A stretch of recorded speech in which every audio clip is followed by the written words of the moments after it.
नमस्कार मित्रांनो, स्वागत आहे तुमचं मराठी गुरुजी या यूट्यूब चॅनलवरती. आज आपण एकदम हटके आणि जबरदस्त व्हिडिओ घेऊन आलेलो आहोत. कारण ज्या मुलांच्या मनामध्ये बऱ्याच शंका असतात, की बाबा मराठी विषयामध्ये आउट ऑफ मार्क्स पडतात का? किंवा मराठी विषय हा स्कोरिंगचा विषय आहे का? किंवा मराठी विषयामध्ये आपण स्कोरिंग कशी करायची?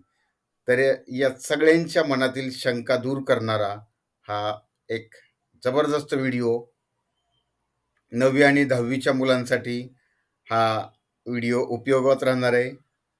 कारण 9वी आणि 10वीचा जो परीक्षेचा पेपर पॅटर्न आहे, प्रश्नपत्रिकेचा, तो एकदम सारखाच असतो.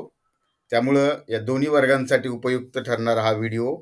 तर आपण कशाप्रकारे मराठी विषयामध्ये जास्तीत जास्त स्कोर करू शकतो आणि आपली जी पर्सेंटेज आहे 10वीची, ही कशाप्रकारे वाढवू शकतो, यासाठी महत्त्वपूर्ण असणारा व्हिडिओ. मित्रांनो, व्हिडिओ सुरू करण्याअगोदर चॅनलवर तुम्ही नवीन आलेले असाल किंवा अद्यापपर्यंत चॅनलला सबस्क्राईब केलं नसेल, तर मित्रांनो सबस्क्राईब नक्की करा आणि कमेंट करून कळवा व्हिडिओ कसा वाटला. चला तर मग सुरुवात करूया. बघा, 80 मार्कांसाठी असणारा हा पे पेपर आहे आपल्याला. या 80 मार्काच्या पेपरमध्ये 4 विभाग आहेत, है ना. अ, ब, क, ड असे 4 विभाग असतात. याच्यामधला जो पहिला विभाग आहे, तर हा पहिला विभाग वाचन व आकलन हा विभाग आहे. आणि बघा, हा वाचन व आकलन विभाग उत्तरपत्रिकेच्या सुरुवातीलाच वरती लिहिलेला आहे. त्याचबरोबर तुमची उत्तरपत्रिका जी असते, त्या उत्तरपत्रिकेला या ठिकाणी बघा रेषा कशा प्रकारे मारलेल्या आहेत आणि या ठिकाणी 1 इंच अंतर ठेवून साधारणतः एक परत रेष मारायची आहे. हे कशासाठी असेल, तर मुख्य प्रश्न आपण इथं लिहिला, है ना. मुख्य प्रश्न या पहिल्या समासामध्ये लिहिला, तर त्याचा उपप्रश्न जो आहे, तो या दुसऱ्या रेषेमध्ये लिहायचा आहे. आणि शेवटी या ठिकाणी बघा, की या ठिकाणी शेवटी पेजच्या इकडं उजव्या बाजूला अर्धा इंच अंतरावरती एक तुम्ही रेष मारायची. त्यामुळे आपला पेपर आणखीनच छान प्रकारे चांगला दिसून येतो. वाचन आणि आकलनवरती आधारित हा 15 मार्कासाठी असणारा प्रश्न आहे. तर सुरुवातीला बघूया. सुरुवातीला आपल्याला याच्यामधला जो पहिला प्रश्न असतो, तो असतोय अपठित गद्य उतारा. बघा, हा अपठित गद्य उतारा किती मार्काला यावेळेस? ह्यावेळेस आहे हा 8 मार्काला. बघा, 8 मार्कासाठी असणारा हा उतारा. याच्यामध्ये बघा, पहिला जो प्रश्न आहे, तो पहिला प्रश्न असतो तो 3 मार्काला. याच्यामध्ये 4 MCQचे प्रश्न विचारलेले असतात आणि 4 पैकी 3 कोणतेही प्रश्नांची उत्तर आपल्याला लिहायची असतात. पण हा प्रश्न लिहिताना, या प्रश्नांची उत्तरं लिहिताना, तर मी तुम्हाला सांगतो, की तुम्हाला ज्या प्रश्नांची उत्तरं खात्रीपूर्वक येत आहेत, त्या प्रश्नांची उत्तरं तुम्ही आधी लिहा. आणि मग जर तुम्हाला वाटत असेल, तर मग तुम्ही राहिलेल्या प्रश्नांची उत्तरं खालती लिहा. कारण वरती तुम्हाला जी खात्रीपूर्वक प्रश्नांची उत्तरं वाटते, ती अगोदर लिहायची आहे. बघा, उतार्यावरती विचारलेला हा प्रश्न, याच्यामधल्या पहिल्या उतार्याचं उत्तर आहे.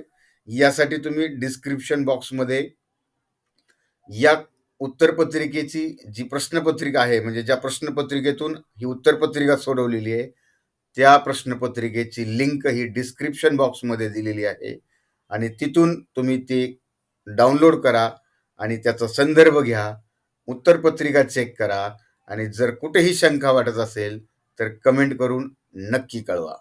बघा, 3 मार्कांसाठी प्रश्न आहे. प्रश्न या ठिकाणी डाव्या बाजूला लिहिला आहे, उपप्रश्न लिहिलेला आहे आणि 3ही प्रश्नांची उत्तरं इथे एकाखाली एक लिहिलेली आहेत. तर असा हा MCQ आधारित असणारा प्रश्न. तर याच अपठित उत्तरावरती उपप्रश्न जो आहे बी, म्हणजेच ब, तो या ठिकाणी एका वाक्यात उत्तरे द्या आहे. बघा, हँडरायटिंग बी तेवढीच महत्त्वाची आहे. सुटसुटीतपणा महत्त्वाचा आहे. खाडाखोड जास्त करायची नाहीये आणि अशा प्रकारे हँडरायटिंग असेल, तर 100% मी खात्रीपूर्वक सांगतो, की मराठी विषयामध्ये 80 पैकी 80 मार्क्स तुम्हाला नक्कीच मिळतात. कारण आपले दरवर्षी विद्यार्थी आहेत, है ना. मी या ठिकाणी अभिमानाने सांगेल, की आमचे दरवर्षी विद्यार्थी आहेत, की ते दरवर्षी विद्यार्थी हे मराठी विषयामध्ये 80 पैकी 80 मार्क्स मिळवतात आणि ज्यावेळेस 10वीचा जो फायनल रिझल्ट आहे तो लागल्यानंतर है ना, त्यांना त्यांची मार्क लिस्ट हातात पडल्यानंतर सगळ्यात जास्त कुठल्या विषयात मार्क्स असतील तर ते असतात मराठी विषयामध्ये. मी या ठिकाणी हे अतिशय म्हणजे खात्रीपूर्वक तुम्हाला मी या ठिकाणी सांगतो. तर बघा, हा एका वाक्यातला असणारा प्रश्न या ठिकाणी 3च प्रश्न सोडवलेले आहेत. 3च त्या ठिकाणी सोडवलेले आहेत. कारण 3 मार्कांसाठी असणारा हा प्रश्न. या प्रश्नांच्या या उत्तरांसाठी तुम्ही प्रश्नपत्रिका पाहू शकता. बघा प्रश्न कशा प्रकारे लिहिलेले आहेत आणि या ठिकाणी प्रश्नाचं जे मुख्य उत्तर आहे, जे शब्द आहेत मुख्य, त्यांना अंडरलाईन करायचे आहे. त्यांना अंडरलाईन करायची आहे. पुढं बघा, हा 3 मार्कासाठी असणारा एका वाक्यात उत्तरे द्या हा प्रश्न आहे आणि पुढे आहे 2 मार्कांसाठी याच उत्तरावर आधारित. बघा त्याच्यातला सी हा उपप्रश्न आहे आणि यामध्ये काय केलेलं आहे, 2 मार्कांसाठी प्रश्न आहे आणि त्याचं उत्तर तुम्ही या ठिकाणी पाहू शकता. अशा प्रकारे आणि हे उत्तर लिहिताना काय करायचंय, तुम्ही स्वभाषेत उत्तर लिहायचंय. म्हणजे उतार्यामध्ये तुम्हाला दिसलेल्या ओळी ज्या आहेत त्या जशाच्या तशा न लिहिता त्या ओळींना तुम्ही वाचायचंय आणि स्वतःच्या भाषेमध्ये त्या ओळी वाचून उत्तर लिहायचं आहे. तर असा हा पहिला प्रश्न असणारा 8 मार्कासाठी. बघा या मुलानं 8 पैकी 8 मार्क्स पहिल्या प्रश्नामध्ये मिळवलेले आहेत. पुढचा प्रश्न जो आहे तो मित्रांनो, तो अपठित पद्य कविता आहे है ना, पद्यपाठावरती आधारित आहे. याच्यामध्ये सुद्धा तुम्हाला पहिला जो MCQचा प्रश्न आहे बघा, पहिला MCQचा प्रश्न आहे हा आहे 3 मार्कासाठी. म्हणजे त्या ठिकाणी 4 प्रश्न विचारलेले असतात आणि त्या 4 पैकी कोणतेही 3 प्रश्नांची उत्तरं तुम्हाला लिहायची आहेत. अशा प्रकारे जर सुटसुटीत लिहिली, पहिला प्रश्न लिहिला, एक ओळीचा गॅप दिला, दुसरा प्रश्न लिहिला, एक ओळीचा गॅप दिला आणि तिसरा प्रश्न लिहिला. सुटसुटीतपणे लिहायचंय, जास्त खाडाखोड करायची नाही. बघा, आणि हा असा MCQ वरती असणारा प्रश्न आणि परत याच पद्य पंक्तींवरती आधारित असणारा एका वाक्यात उत्तरे द्या. बघा या ठिकाणी तुम्हाला एकूण 5 प्रश्न विचारतात त्या पद्य कवितेवरती आणि त्यापैकी तुम्हाला कोणत्याही 4 प्रश्नांची उत्तरे लिहायची असतात. बघा या ठिकाणी 4 प्रश्नांची उत्तरं लिहिलेली आहेत आणि महत्वाचं म्हणजे है ना, एक एक ओळींचा गॅप दिलेला आहे आणि हँडरायटिंग हस्ताक्षर जे आहे ते सुद्धा छान काढलेलं आहे. बघा या ठिकाणी दुसरा प्रश्न संपला. प्रश्न संपल्यानंतर या मुलानं काय केलेलं आहे, या ठिकाणी एक रेष ओढलेली आहे. याच्यामुळे काय होतं, तर आपलं जी उत्तरपत्रिका आहे ती आपली अट्रॅक्टिव्ह छान दिसते, नीटनेटकेपणा असतो, त्यालाही या ठिकाणी महत्व आहे. अशा प्रकारचे हे 2 प्रश्न विभाग जो आहे वाचन व आकलन यावरती 15 मार्कासाठी असणारे हे 2 प्रश्न. पहिला प्रश्न 8 मार्काला, दुसरा प्रश्न 7 मार्काला. तर चला आपण दुसऱ्या विभागाकडे जाऊया. बघा नवीन पानावरती नवीन प्रश्न लिहायचा आहे. हे काळजी घ्यायची मित्रांनो. नवीन पानावरती नवीन प्रश्न लिहायचा आणि त्याचबरोबर प्रश्न हे क्रमाने सिक्वेन्सने असावेत. पहिला, दुसरा, तिसरा, चौथा असं एकाखाली एक शक्यतो लिहायचे. तुम्ही म्हणाल की काय आम्ही मागे पुढे क्रम झाला तर त्याचे काय आम्हाला मार्क्स भेटणार नाहीत का? भेटतात. परंतु है ना, नीटनेटकेपणा, व्यवस्थितपणा ज्याला म्हणतात तो असायला पाहिजे. बघा दुसरा विभाग आहे तो विभाग ब, तो आहे व्याकरणावरती आधारित आणि हा विभाग ब आपल्याला आहे एकूण 20 गुणांना, 20 मार्क्सला आहे. बघा याच्यामध्ये आपण बघूया, हा तिसरा प्रश्न आहे. याच्यामधला पहिला जो आहे हा प्रश्न असतो शब्दांच्या जाती, पार्ट्स ऑफ स्पीच याच्यावरती आधारित प्रश्न आहे आणि हा सुद्धा प्रश्न तुम्हाला MCQ टाईप आहे. म्हणजे प्रत्येक उत्तरासाठी तुम्हाला तिथं 4 पर्याय दिलेले आहेत आणि 4 पर्यायांपैकी योग्य पर्याय तुम्ही फक्त अशा प्रकारे प्रश्नाचा नंबर लिहिला आणि पुढं त्याचं बघा ड आणि भाषा लिहिलंय. म्हणजे पर्याय क्रमांक 4 आणि त्याचं उत्तर आहे भाषा असं लिहायचंय. सुटसुटीतपणा लिहायचा आहे. पुढचा प्रश्न आहे बघा, त्यांनी आता बघा दुसरा प्रश्न सोडून दिलाय, त्याला त्याच्याबद्दल खात्री नव्हती म्हणून त्याने डायरेक्ट इथं तिसरा प्रश्न लिहिलाय अगोदर. बघा या ठिकाणी काय विचारलेला आहे प्रश्न, जे शब्द क्रिया विशेषणाबद्दल अधिक माहिती सांगतात त्यांना क्रिया विशेषण म्हणतात. बघा इथं है ना, मग या क्रिया विशेषण शब्दाला अंडरलाईन केलेली आहे. हे महत्वाचं आहे. हे केल्यानं तुम्ही म्हणाल काय आमचे मार्क्स वाढतात का? नाही, पण हे नीटनेटकेपणा अतिशय महत्वाचा असतो. पुढे लिहिलेलं आहे बघा, है ना, याच क पर्याय आहे, त्याचं त्यांनी उत्तर लिहिलेलं आहे, है ना. अशा पद्धतीनं हे वरच्या प्रश्नामध्ये जसं लिहिलेलं आहे तसं लिहिलं तरी चालतं, किंवा तुम्ही अशा प्रकारे उत्तर जरी लिहिलं तरी सुद्धा चालतं. बघा चौथा प्रश्न लिहिलाय या ठिकाणी. बघा चौथा प्रश्न लिहिलाय, वाक्यामध्ये उपयोग केलाय आणि खाली त्याचं पर्यायामध्ये उत्तर सुद्धा लिहिलेलं आहे, है ना. आणि पुढचा लिहिलेला आहे अशाच प्रकारे त्याने पाचवा सुद्धा प्रश्न लिहिलेला आहे. म्हणजे दिलेल्या 5 प्रश्नांपैकी शब्दाच्या जातीवर आधारित हा प्रश्न आहे. यापैकी कोणत्याही 4 प्रश्नांची उत्तरं तुम्हाला लिहायची आहे. ज्या प्रश्नांच्या उत्तराबद्दल तुम्हाला खात्री वाटते, विश्वास वाटतोय, त्या प्रश्नांची उत्तरं अगोदर लिहायची. चला दुसऱ्या प्रश्नाकडे जाऊया आपण. आता हा है ना उपप्रश्न आहे बी. हा प्रश्न आहे काळावरती. बघा काळ बदला किंवा काळ ओळखा, ह्याचे 2च प्रकारचे प्रश्न असतात. तुम्हाला एखादं वाक्य दिलेलं असेल, काळ बदला, दिलेल्या वाक्याचा काळ बदला किंवा प्रस्तुत शब्दाचा काळ ओळखा, हेच प्रश्न विचारलेले असतात. आणि शक्यतो हे प्रश्न है ना काळांचे जे मुख्य प्रकार आहेत या मुख्य प्रकारावर आधारितच विचारतात. अशा प्रकारे उत्तर लिहायचंय. हा MCQ टाईप प्रश्न आहे. तर मित्रांनो आपल्याला पूर्ण 80 मार्काच्या पेपरमध्ये है ना, 80 मार्काच्या पूर्ण पेपरमध्ये आपल्याला MCQ, एका वाक्यात, रिकाम्या जागा आणि वाक्यप्रचार हे 4 प्रकारचे प्रश्न मिळून एकूण आपल्याला हे आहे 57 मार्काला, 57 मार्काला आपल्याला हे एका वाक्यात, रिकाम्या जागा है ना, वाक्यप्रचारांचा वाक्यात उपयोग करा आणि MCQ, एका वाक्यात, रिकाम्या जागा, MCQ, आणि हे एकूण 57 मार्काला आहे, 57 मार्काला. मग हे 57 मार्काला आपल्या या 57 पैकी म्हणजे 57 पैकी एक सुद्धा मार्क चुकला नाही पाहिजे, अशी तयारी पाहिजे. आणि त्यासाठी तुम्ही आपण है ना या पाठ्यपुस्तकावरती आधारित अनेक प्रश्न, प्रत्येक पाठावरती आधारित रिकाम्या जागा, एका वाक्यात, हे ॲडिशनल प्रश्न, अतिरिक्त महत्त्वाचे प्रश्न या प्रत्येक पाठावर, प्रत्येक कवितेवर आधारित आपण व्हिडिओ बनवलेले आहेत. तुम्ही चॅनलला भेट द्या आणि त्या ठिकाणाहून नक्की पहा. अशा अनेक प्रश्न आपण त्या ठिकाणी बनवलेले आहेत. तर बघा अशा प्रकारे उत्तर लिहिले. आता पुढच्या प्रश्नाकडे आपण जाऊया. बघा याच प्रश्नातला सी हा उपप्रश्न आहे. याच्यामध्ये हा प्रश्न आहे वाक्याचे प्रकार. बघा हाही प्रश्न आपल्याला 3 मार्कासाठी आहे. एकूण 4 प्रश्न विचारलेले असतात. तर त्या 4 पैकी आपल्याला कोणतेही 3 सोडवायचे, 4 पैकी कोणतेही 3 सोडवायचे. म्हणजे अशा प्रकारे तुम्ही त्याचं उत्तर व्यवस्थितपणे जास्त खाडाखोड न करता लिहू शकता.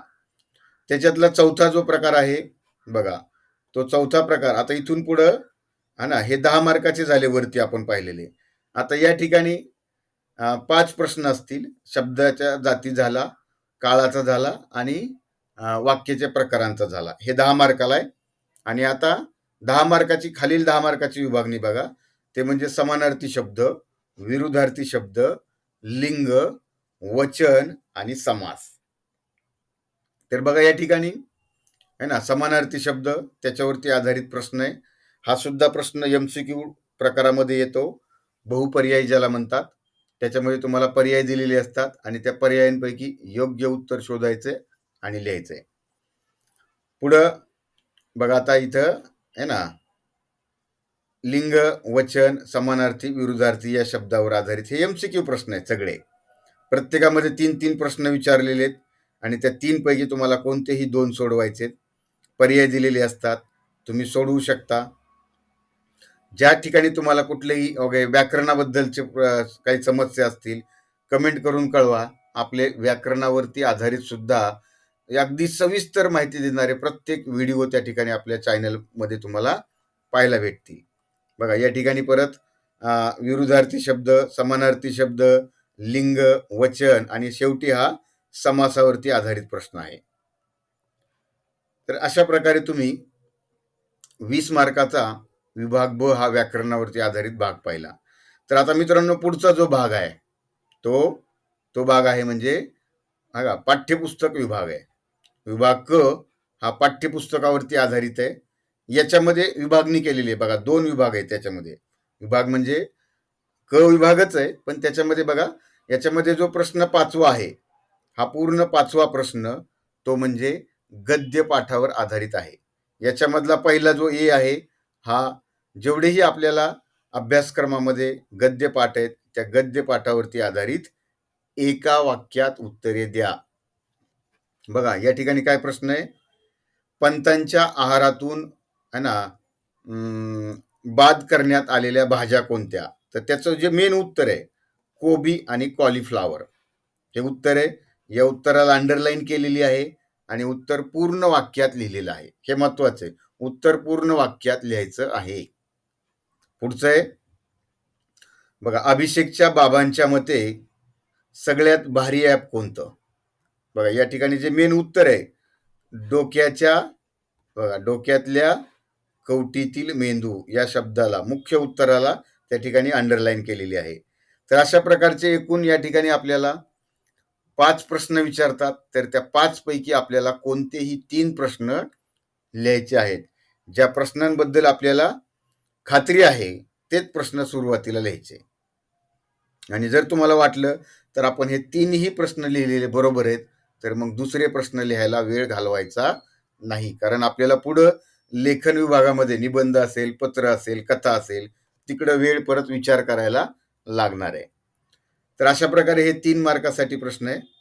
याच प्रश्नामधला 5व्या प्रश्नामधला जो दुसरा उपप्रश्न आहे बी, तर हा आहे रिकाम्या जागा. गद्य पाठावरती आधारित रिकाम्या जागावरती प्रश्न आहे.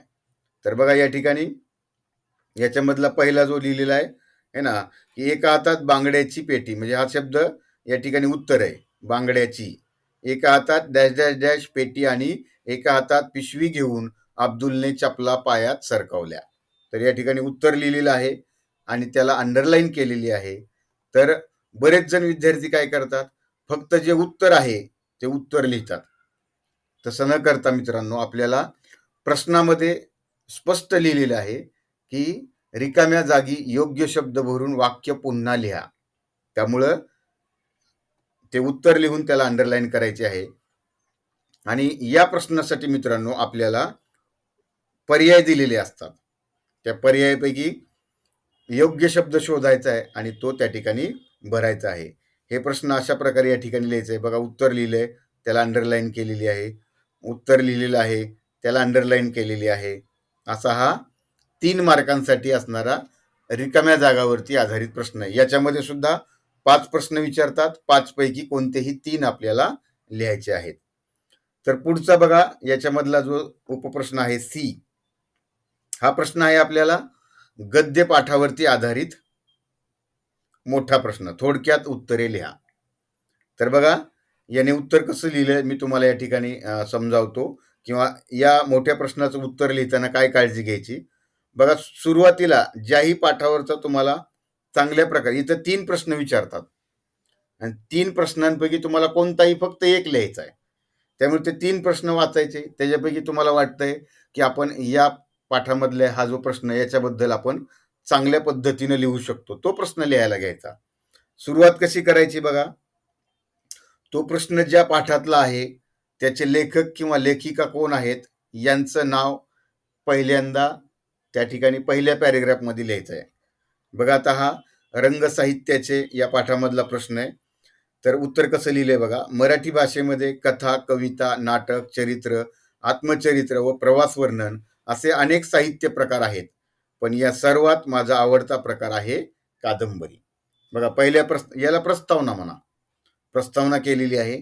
प्रस्तावना शब्द न लिहिता तुम्ही अशा प्रकारचा पॅरेग्राफ करायचा आहे आणि त्या पाठाबद्दल लिहायचं आहे. त्या पाठाचं नाव लिहा, लेखक लेखिकेचं नाव लिहा आणि मग बघा जो त्याला आवडता प्रकार कादंबरी म्हटलाय त्याने, आणि कादंबरीमध्ये कादंबरीबद्दल त्याने माहिती लिहिलेली आहे. तो हा जो पॅरेग्राफ आहे या पॅरेग्राफमध्ये त्याने त्याला कादंबरी का प्रकार आवडतो त्याची त्या ठिकाणी वैशिष्ट्ये लिहिलेली आहेत. आणि शेवटी बघा समारोप, प्रश्नाचा समारोप अशा प्रकारे 3ऱ्या पॅरेग्राफमध्ये करायचा आहे.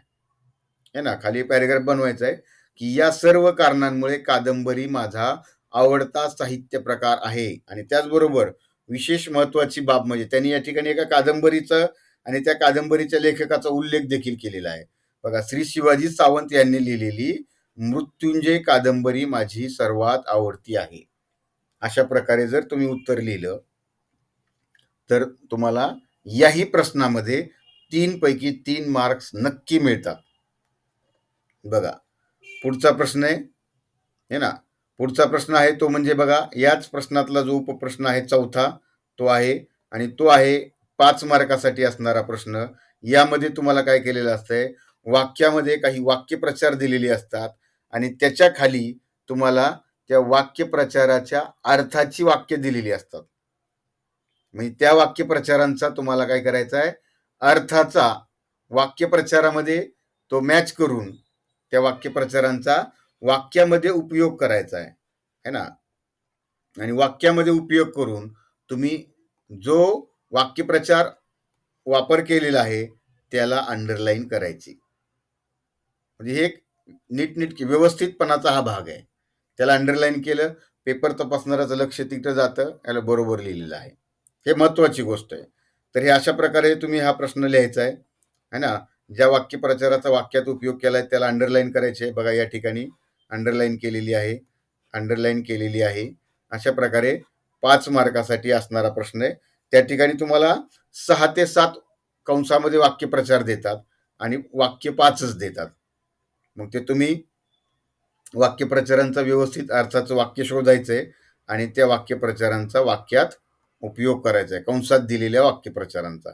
तर हा असा 5 मार्कांसाठी असणारा प्रश्न आहे. अशा प्रकारे जर तुम्ही व्यवस्थित लिहिला तर निश्चित आपल्याला 5 पैकी 5 मार्क्स या ठिकाणी मिळतात. आता पुढचा प्रश्न आहे मित्रांनो, 6वा प्रश्न.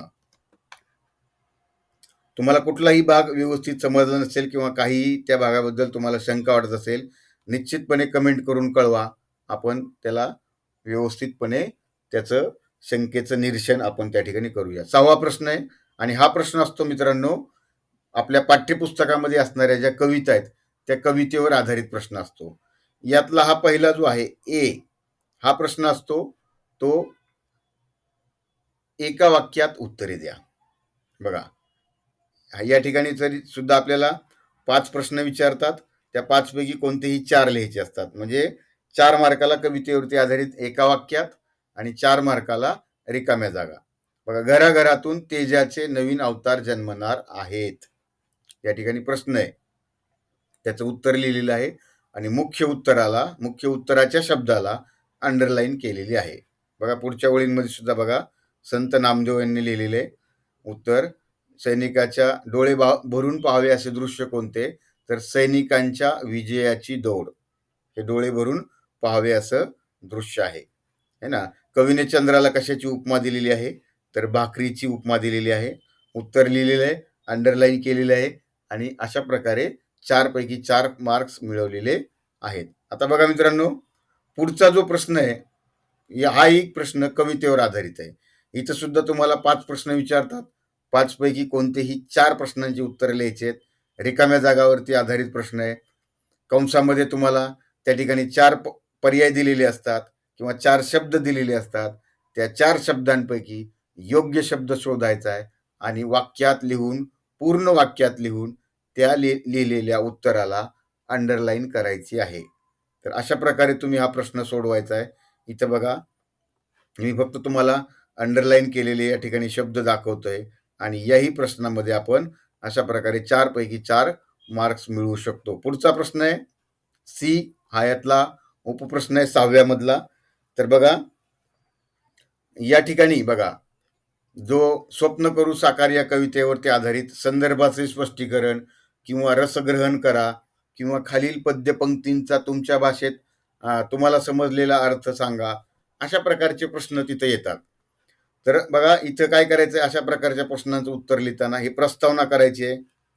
प्रस्तावनेमध्ये काय लिहायचंय ते मी तुम्हाला सांगतो थोडक्यात.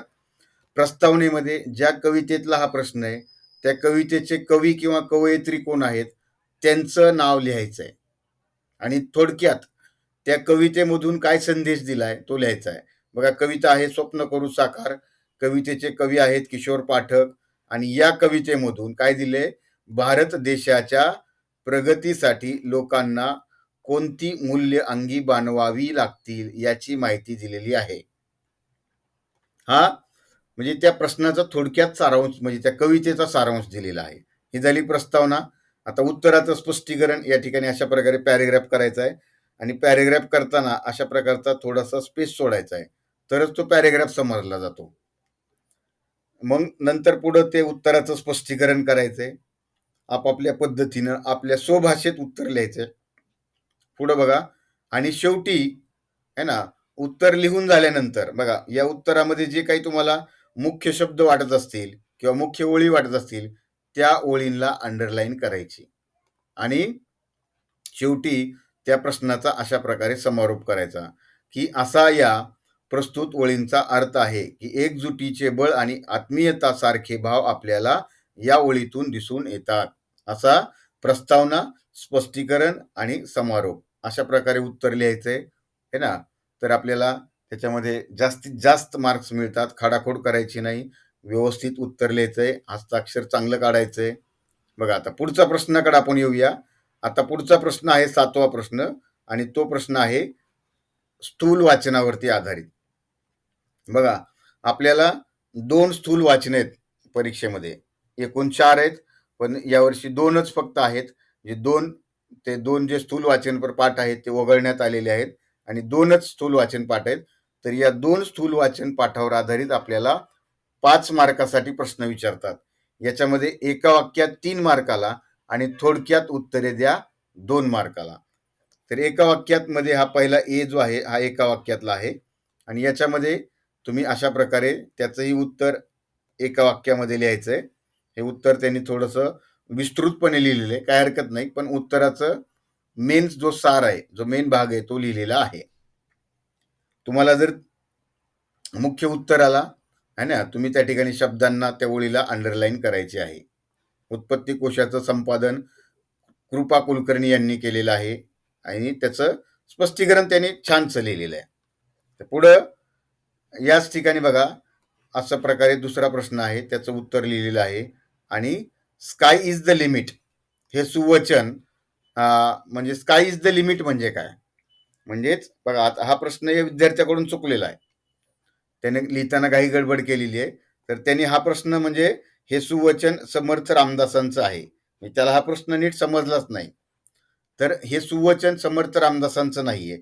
तर बघा, समर्थ रामदासांचं हे नाहीये. तर स्काय इज द लिमिट म्हणजे अवकाशा इतकं अमर्यादित या प्रश्नाचं उत्तर आहे.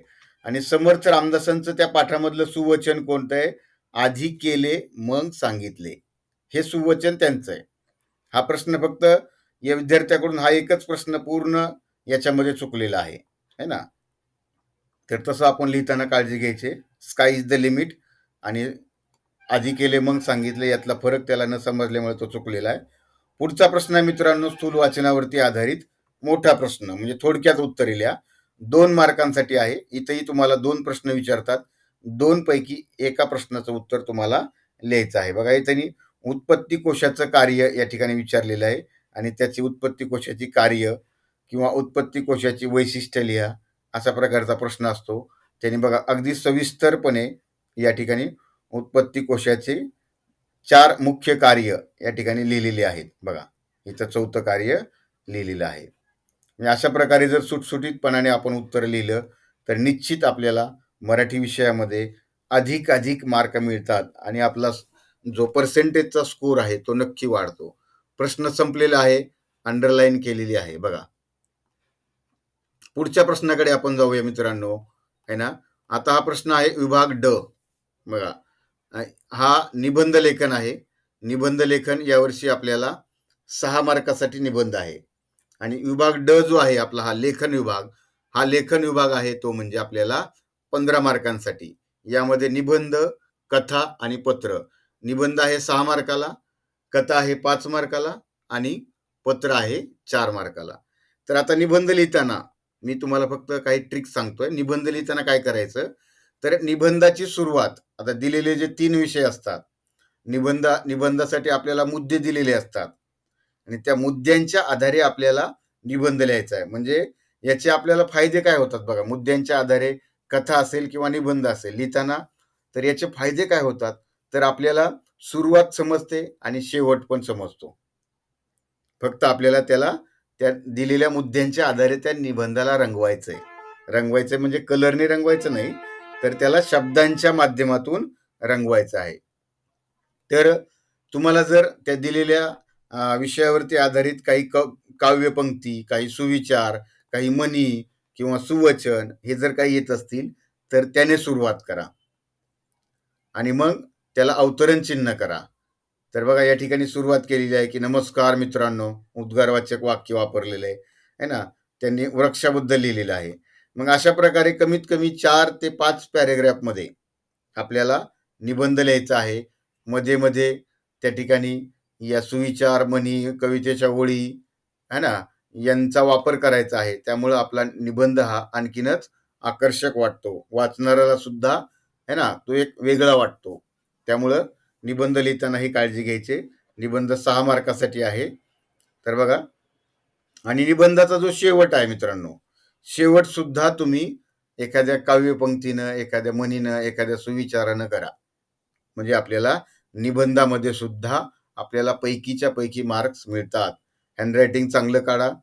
त्याचबरोबर खाडाखोड करू नका. है ना? व्यवस्थित विचारपूर्वक उत्तर लिहायचं आहे. तर असा हा निबंध. पुढचा मित्रांनो प्रकार आहे तो म्हणजे कथालेखन.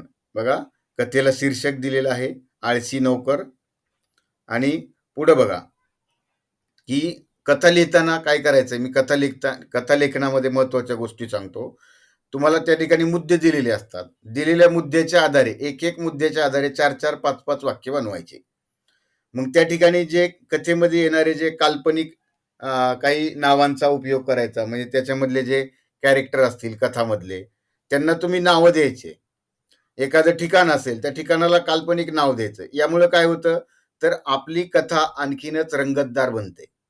त्या कथेमध्ये आपल्या जिवंतपणा येतो. म्हणजे स्थळाला, ठिकाणाला आणि त्यातल्या पात्रांना काल्पनिक नावं द्या. आणि जर काही उद्गार काढलेले असतील, हे म्हणजे त्यातले जे कॅरेक्टर असतील, त्याने कोणी बोलला, तर त्या बोललेल्या त्या वाक्याला तुम्ही काय करा, अवतरण चिन्हाचा वापर करा. त्यामुळे आपली कथा आणखीनच आकर्षक होते. है ना? कथा पूर्ण वाचून लक्षात आल्यानंतर बघा, कथेवरील आधारित आपल्याला 2 प्रश्न असतात, म्हणजे 2 कथा विचारलेल्या असतात. म्हणजे त्यापैकी दोन्ही कथांपैकी आपण एक कथा लिहायची असते. ऑर असतो प्रश्न. ही किंवा ही कथा. तर 3-4 पॅराग्राफमध्ये कथा लिहायची आहे ना. कथा वाचताना सुद्धा म्हणजे वाचनाला कंटाळवाणी वाटली नाही पाहिजे. आहे ना. जसं आपण आपल्याला मित्र एखादा स्टोरी सांगायला लागला, तर ते आपण त्याला म्हणतो, "ए बस कर. हे काही एवढं आम्हाला फापट पसारा सांगू नको." म्हणजे ऐकणाऱ्याला जसा आपल्याला म्हणजे चांगल्या रोचक गोष्टी ऐकायला मजा येते, तसंच कथेच्या बाबतीत पण आहे. त्यामुळं कथा लिहिताना या गोष्टींची काळजी घ्या आणि शेवटी सगळ्यात तात्पर्य महत्वाचं आहे, की कथेमधून आपल्याला तात्पर्य म्हणजे मोरल ऑफ द स्टोरी काय मिळालं, ते त्या ठिकाणी शॉर्टमध्ये लिहायचं आहे. तर हे झालं कथालेखनाबद्दल. तर आता आपण शेवटच्या प्रश्नाकडे येऊया मित्रांनो, ते म्हणजे पत्रलेखन. बघा, पत्रलेखनामध्ये तुम्ही एकतर आहे ना, याच्यातला हा उपप्रकार आहे प्रश्नाचा शेवटचा तिसरा. तो तुम्ही या ठिकाणी पत्र लिहिणाराचा जो पत्ता आहे, तो या ठिकाणी बाजूला लिहायचा आहे. नाव लिहिलं, स्वल्पविराम दिला. पत्ता लिहिल्यानंतर प्रत्येक ओळीच्या या ठिकाणी बघा हा स्वल्पविराम या ठिकाणी अशा प्रकारे द्यायचा आहे. आणि सगळ्यात शेवटी दिनांक लिहायचे. दिनांक लिहिताना मित्रांनो एक काळजी घ्यायची, ती म्हणजे कुठली? तर दिनांक लिहिताना या ठिकाणी पूर्ण महिन्याचा उल्लेख करायचा आणि शेवटी पूर्ण विराम द्यायचा दिनांक लिहून झाल्यानंतर. मग ज्यांना आपण पत्र पाठवतोय त्यांचा पत्ता लिहायचा आणि मग त्या ठिकाणी विषय लिहायचा. आपल्याला पत्रामध्ये विषयामध्ये प्रश्नामध्ये जर पत्ता दिलेला असेल तर तोच पत्ता लिहायचा है ना. जर नसेल दिलेला तर मग त्या ठिकाणी काल्पनिक पत्ता लिहायचा आहे. विषय लिहायचा. विषय हा थोडक्यात पण अर्थपूर्ण असावा. पुढं बघा, लिहायला सुरुवात केल्यानंतर महोदय किंवा महोदया शब्द लिहून तुम्ही त्या ठिकाणी महोदय किंवा महोदया ऑब्लिक लिहून स्वल्पविराम द्यायचा आहे, महत्त्वाचं आहे. आणि मग आपण पहिल्या पॅरेग्राफमध्ये, पत्रलेखनामध्ये आपला जो पहिला पॅरेग्राफ असेल, त्या पहिल्या पॅरेग्राफमध्ये तुम्ही कोण आहात किंवा तुमची तक्रार काय आहे किंवा तुमची मागणी काय आहे. आपल्याला 2च प्रकारचे पत्र आहेत 10वी एकतर मागणी पत्र किंवा तक्रार पत्र. तर यामध्ये तुम्ही कोण आहात, तुमचा परिचय करून द्यायचा आहे थोडक्यामध्ये, आणि त्या ठिकाणी मग तुमची मागणी काय आहे किंवा तक्रार काय आहे याचं वर्णन करायचं आहे.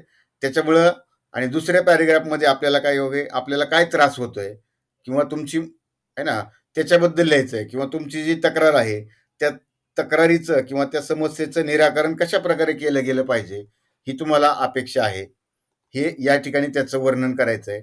आणि तिसऱ्या पॅरेग्राफमध्ये तुम्ही त्या ठिकाणी बघा, मागणी केलेली असेल तर तुम्ही त्यांना त्याचे पैसे कसे पाठवणार, त्याच्यावरती तुम्ही डिस्काउंट मागायचा आहे, हे अशा प्रकारे त्याच्यामध्ये नमूद करायचं आहे. आणि शेवटी कळावे लिहायचंय आणि आपलं त्या ठिकाणी वरती तुम्ही पत्रलेखनामध्ये ज्याचं नाव सुरुवातीला लिहिलंय त्याचं नाव या ठिकाणी खाली लिहायचं आहे. फक्त समजा आता हे इकडल्या डाव्या बाजूला यानं लिहिलेलं आहे का, तर संपूर्ण पत्ता त्याने डाव्या बाजूला वरती लिहिलेला आहे. काही जण म्हणतात तुम्ही इकडल्या बाजूला लिहिलं तर चालतं का? हो, लिहिलं तर चालतं. पण बघा, आहे ना, मी तुम्हाला वरती दाखवतो आणखी. हा जो पत्ता आहे, पत्र लिहिणाराचा पत्ता, जर हा पत्ता तुम्ही इकडल्या बाजूला लिहिला, म्हणजेच उजव्या बाजूला लिहिला, तर तुम्ही कळावे हा या ठिकाणी जे लिहायचं आहे ते या उजव्या बाजूला लिहायचं. आणि सगळ्यात शेवटी मित्रांनो, लिफाफा महत्वाचा आहे. लिफाफा लिहिताना एक असा पूर्ण मोठा चौकोन करायचा आहे. त्या चौकोनामधल्या इकडल्या वरच्या बाजूला उजव्या साईडला तिकीट असं लिहायचं आहे, एक बॉक्स करायचा आहे. आणि हा पत्ता प्रति, म्हणजे ज्याला आपण पत्र पाठवतोय त्याचा हा पत्ता या ठिकाणी प्रति म्हणून लिहायचा आहे. स्वल्पविराम द्यायचा आहे आणि मग त्यांचा पूर्ण पत्ता या ठिकाणी लिहायचा आहे. पण या ठिकाणी दिनांक वगैरे खाली लिहायची नाही, है ना. पूर्ण पत्ता लिहायचा आहे. आणि प्रेषक म्हणजे कोण, तर प्रेषक म्हणजे तुम्ही पत्र लिहिणारे, त्याचा पत्ता या ठिकाणी लिहायचा आहे.